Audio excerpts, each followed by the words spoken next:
নমস্কাৰ।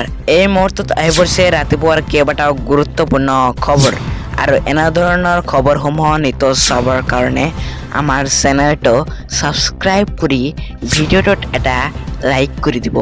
আজিৰ প্ৰথমটো খবৰ, এতিয়াৰে পৰা অনুষ্ঠিত নহয় HSLC পৰীক্ষা।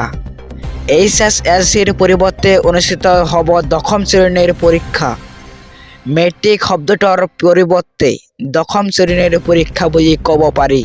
পূৰ্বৰ দৰে বৰ্ডে অনুষ্ঠিত কৰিব এই পৰীক্ষা। মেট্ৰিক সন্দৰ্ভত শিক্ষামন্ত্ৰী ডক্টৰ ৰমেশ পেগুৰ এই গুৰুত্বপূৰ্ণ মন্তব্য।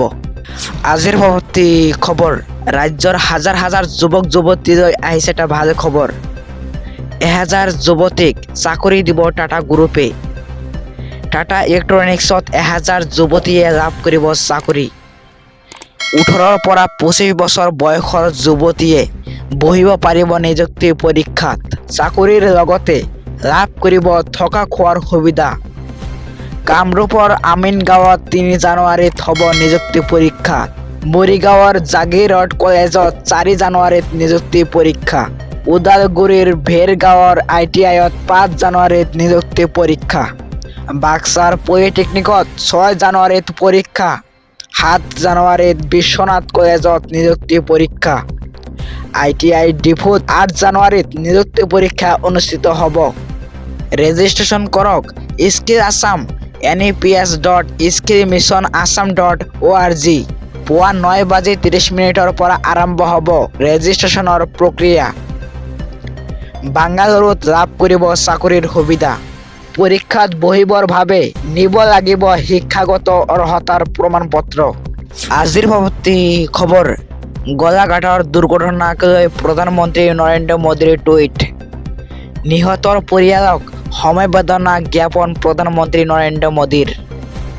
নিহত পৰিয়ালক 2 লাখ টকাৰ ঘোষণা। আহতসকলৰ 50,000তকৈ আৰ্থিক সাহায্য। প্ৰধানমন্ত্ৰীৰ সাহায্য পুঁজিৰ পৰা দিয়া হ'ব এই সাহায্য।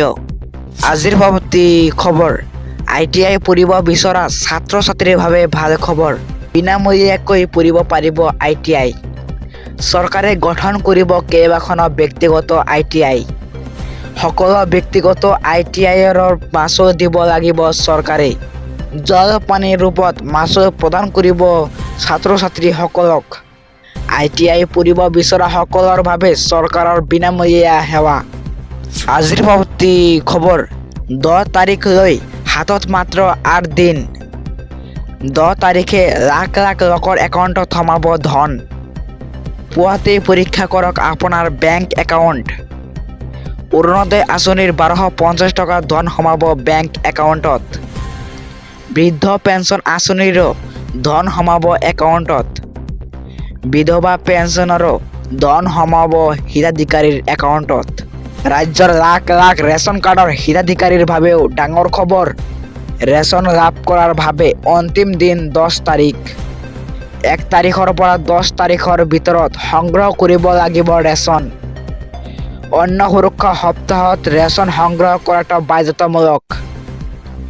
প্ৰতি মাহৰ 10 তাৰিখে হিতাধিকাৰীৰ একাউণ্টত ধন সোমোৱাটো নিশ্চিতকৰণ কৰিছে চৰকাৰে।